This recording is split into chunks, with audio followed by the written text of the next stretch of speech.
Charles Leclerc and Carlos Sainz have now been together in Formula One for 4 seasons.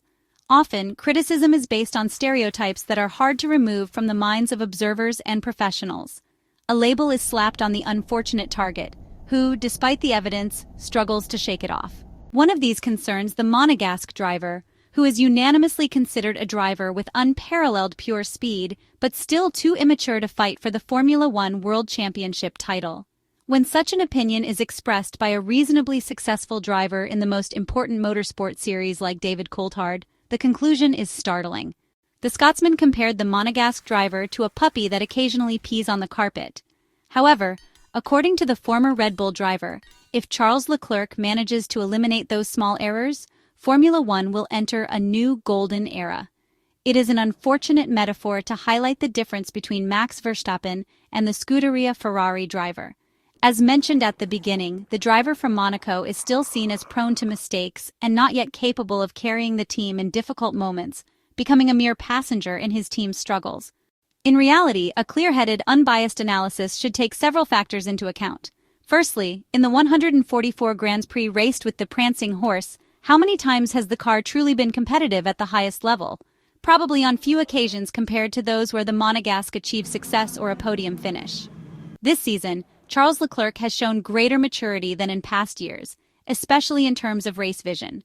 Thanks to the qualities of the SF24, a technical project geared towards better management of Pirelli tires, Charles Leclerc has been able to demonstrate his ability to adapt.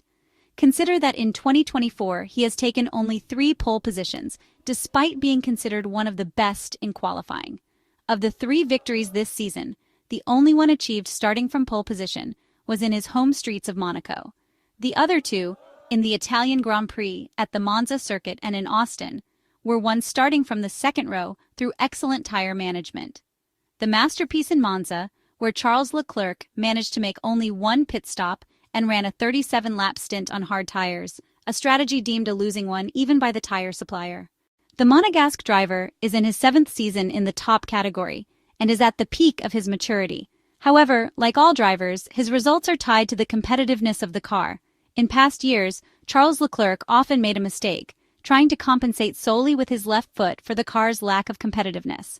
Today, he is a consistent driver who seeks to maximize the potential of the car and accepts, albeit reluctantly, results that don't match his talent. This video does not aim to defend the Scuderia Ferrari driver, as his results on the track are sufficient to demonstrate his talent and untapped potential. We are talking about a driver who is second to none in qualifying laps, skilled in wheel-to-wheel battles, and now capable of having a race vision that makes him very competitive even in the final stages of a race. It would be simplistic to say that the Monegasque only lacks the car, as this conclusion does not reflect reality. It is true that Ferrari has never built a car capable of competing for victory throughout an entire season. However, during his time with Carlos Sainz, he has never managed to decisively outclass his Spanish teammate. Although consistent and skilled, Carlos Sainz is not considered an exceptional talent, and on paper, there should not have been any contest between the two. For this reason, Lewis Hamilton's arrival at Maranello is a huge opportunity to silence the critics once and for all by managing to beat the legend of the sport, who is still one of the few drivers capable of competing with the current benchmark in Formula One, a certain Max Verstappen. Some of the greatest drivers in F1 history only silenced their detractors when the car was up to their level of talent. Just think of Mika Häkkinen, who won his first race after 99 Grands Prix and clinched the driver's title 8 seasons after his debut, with a total of 115 races under his belt, when there were only 16 events on the calendar. Charles Leclerc is a smart young man, and as such, he welcomed Lewis Hamilton's arrival with enthusiasm, as he knows that by getting the better of the 7-time Formula One world champion, he will be recognized as a top driver, with or without a world title. Now let's also focus on the situation of Carlos Sainz. In the next F1 season, Carlos will be a driver for Williams. After an uncertain first half of 2024 regarding his future, the Spaniard surprised everyone by choosing the team led by James Vowles, a team with significant history but unfortunately past its prime, given recent years' struggles. We're talking about a historic team, at least in name, trying to get back on track, albeit with considerable difficulties.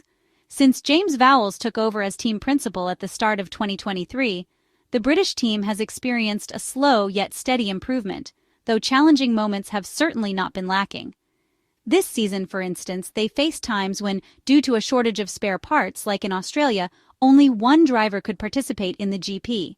In Brazil, where they had 3 major incidents on Sunday alone, having done qualifying on race day, the team faced significant challenges for the season's end.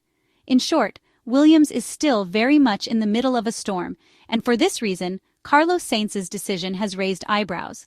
A driver like him, capable of winning races and delivering outstanding performances, seems somewhat wasted in this context, especially considering the number of drivers in top teams next year who arguably haven't earned their spots. Moreover, the Franco Colapinto situation is adding fuel to the fire. The young Argentine driver has impressed everyone, even though he wrecked a couple of cars in the São Paulo Grand Prix at the Interlagos circuit, as did Carlos Sainz, by the way. His name is often linked with Red Bull, and in 2025 he might indeed find a place there, perhaps not in the main team, but with Racing Bulls. It seems the choice is between him and Liam Lawson, as Sergio Perez's chances of remaining on the starting grid appear very slim. Carlos Sainz is therefore preparing for his future with Williams, a significant change that has sparked various speculations within the F1 paddock. Despite his contract signed this summer with the Grove-based team, recent rumors suggested a potential return of the Spaniard to Red Bull alongside Max Verstappen. These speculations, however, seem likely to remain just that.